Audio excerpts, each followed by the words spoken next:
Hello friends, education dot free में आपका स्वागत है। मैं आपको यूपी बीएड के एंट्रेंस एग्ज़ाम में जो ज्योग्राफी से पूछे जाने वाले इम्पोर्टेंट क्वेश्चंस थे वो बता रही थी, जिसका पहला पार्ट अपलोड हो चुका है और ये सेकंड पार्ट है। और आज की इस वीडियो में हम ज्योग्राफी के और भी इम्पोर्टेंट क्वेश्चंस को देखेंगे जो आपके पेपर में निश्चित रूप से आ सकते हैं। तो वीडियो को अंत तक ज़रूर देखिएगा, काफ़ी हेल्पफुल साबित होगा आपके लिए। तो चलिए इस वीडियो को स्टार्ट करते हैं। तो पहले पार्ट में मैंने आपको 70 तक क्वेश्चंस मैंने करवाए थे और आज हम 71 क्वेश्चन को 71 से देखेंगे। सॉरी, इसके पहले वाले पार्ट में मैंने आपको 70 क्वेश्चन तक करवाए थे और आज की इस वीडियो में हम 71 से देखेंगे। तो आइए स्टार्ट करते हैं। आज का पहला प्रश्न है कि किस ग्रह को पृथ्वी की बहन कहा जाता है? तो शुक्र को, ऑप्शन डी, पृथ्वी की बहन शुक्र को कहा जाता है। अगला प्रश्न दिया है कि पृथ्वी से निकटतम दूरी पर ग्रह कौन सा स्थित है? तो ऑप्शन बी, शुक्र। शुक्र जो है सबसे निकटतम दूरी पर स्थित ग्रह है। अगला प्रश्न है कि पृथ्वी की अनुमानित आयु कितनी है? तो ऑप्शन ए, 4.6 अरब वर्ष। पृथ्वी की अनुमानित आयु लगभग 4.6 अरब वर्ष है। अगला प्रश्न दिया है कि पृथ्वी के केंद्र में पाए जाने वाला चुंबकीय पदार्थ है? ऑप्शन सी, निकेल का। अगला प्रश्न दिया है कि पृथ्वी की ऊपरी परत को क्या कहा जाता है? तो ऑप्शन बी, भूपर्पट्टी, क्रस्ट कहा जाता है। क्रस्ट कहा जाता है। अगला प्रश्न दिया है कि पृथ्वी में कौन सा तत्व सर्वाधिक मात्रा में पाया जाता है? तो ऑक्सीजन। पृथ्वी में सर्वाधिक मात्रा में पाए जाने वाला तत्व है ऑक्सीजन। अगला प्रश्न है कि पृथ्वी के लगभग कितने प्रतिशत भाग पर स्थल है? तो 29% पर स्थल है, अब बाकी 71 पर जल है। अगला प्रश्न दिया है कि निम्नलिखित में से कौन सा कयांतरित चट्टान है? ऑप्शन सी, संगमरमर। संगमरमर जो है कयांतरित चट्टान है। अगला प्रश्न है कि धरातल के जिस स्थान पर सर्वप्रथम भूकंप का अनुभव किया जाता है वो क्या कहलाता है? तो अधिकेंद्र कहलाता है। भूकंप अधिकेंद्र कहलाता है। ऑप्शन बी सही है। धरातल के जिस स्थान पर सबसे पहले भूकंप का अनुभव होता है वो अधिकेंद्र होता है। अगला प्रश्न दिया है कि विश्व के सर्वाधिक भूकंप निम्न में से किस पेटी में आते हैं? तो ऑप्शन सी, परिप्रशांत महासागर पेटी में सबसे ज्यादा भूकंप आते हैं। अगला प्रश्न है कि रिएक्टर स्केल से क्या मापा जाता है? तो रिएक्टर स्केल से भूकंप की तीव्रता को मापा जाता है। अगला प्रश्न है कि भूकंपीय तरंगों को किस यंत्र से मापा जाता है? तो भूकंपीय तरंगों को सिस्मोग्राफ से मापा जाता है। Option C. अगला प्रश्न है कि वह कौन सा द्वीप है जहां एक भी ज्वालामुखी नहीं है? वो कौन सा महाद्वीप है? सॉरी, महाद्वीप है जहां पर एक भी ज्वालामुखी नहीं है। तो ऑस्ट्रेलिया महाद्वीप पर एक भी ज्वालामुखी नहीं है। अगला प्रश्न दिया है कि विश्व का सबसे ऊंचा ज्वालामुखी कोटोपेक्सी कहाँ स्थित है? तो ऑप्शन बी, इक्वेडोर में। विश्व का सबसे ऊंचा ज्वालामुखी कोटोपेक्सी इक्वाडोर में स्थित है। अगला प्रश्न है कि निम्नलिखित में से किसे प्रकृति का सुरक्षा वाल्व कहा जाता है? तो ऑप्शन ए, ज्वालामुखी को प्रकृति का सुरक्षा वाल्व कहा जाता है। अगला प्रश्न है कि निम्नलिखित में से कौन सा युग्म सुमेलित नहीं है? तो ऑप्शन डी, करकटोआ, करकाटोआ मलेशिया। अगला प्रश्न है कि रॉकीज, एंडीज, एटलस, अल्पास, हिमालय आदि किस प्रकार के पर्वत हैं? ये जो है वलित पर्वत हैं। अगला प्रश्न है कि विश्व का सबसे ऊंचा पर्वत शिखर माउंट एवरेस्ट कहाँ स्थित है?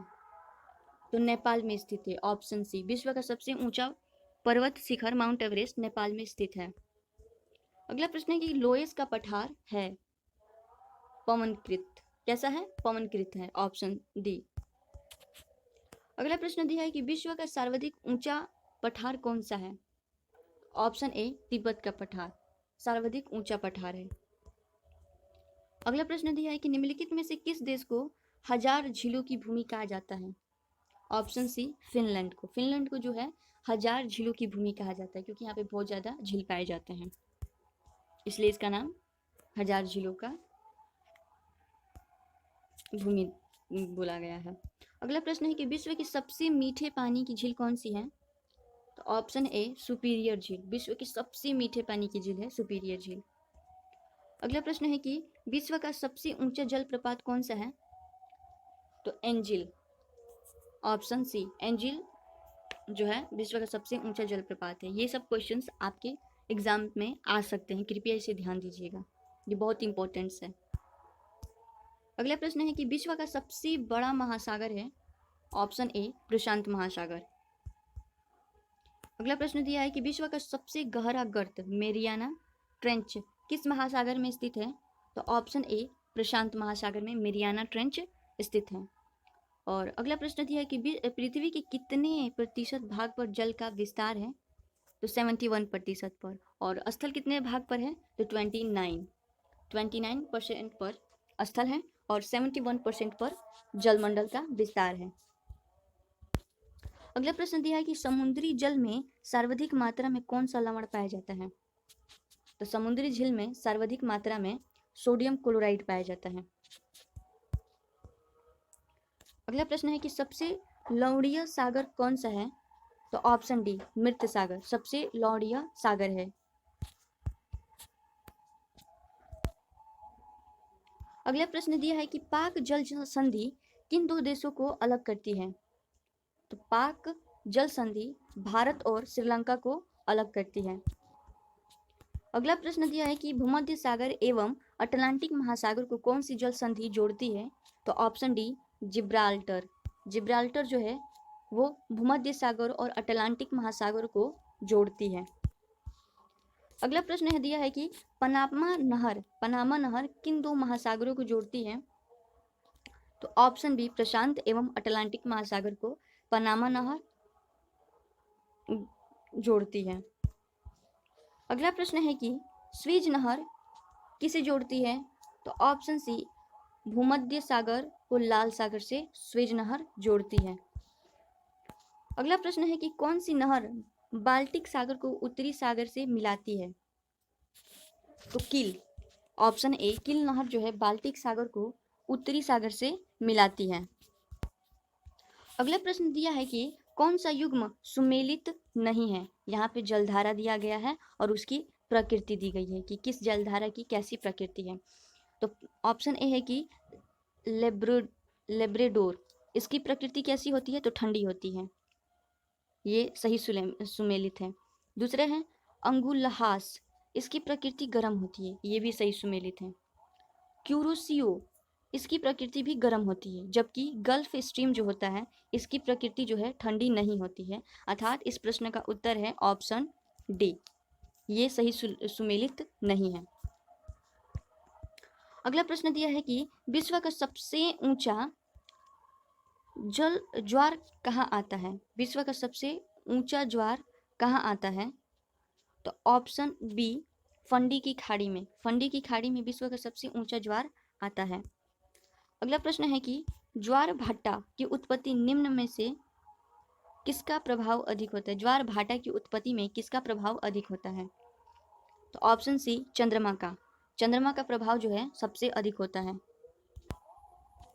अगला प्रश्न दिया है कि निम्नलिखित में से कौन सी नदी भ्रंश घाटी से होकर बहती है?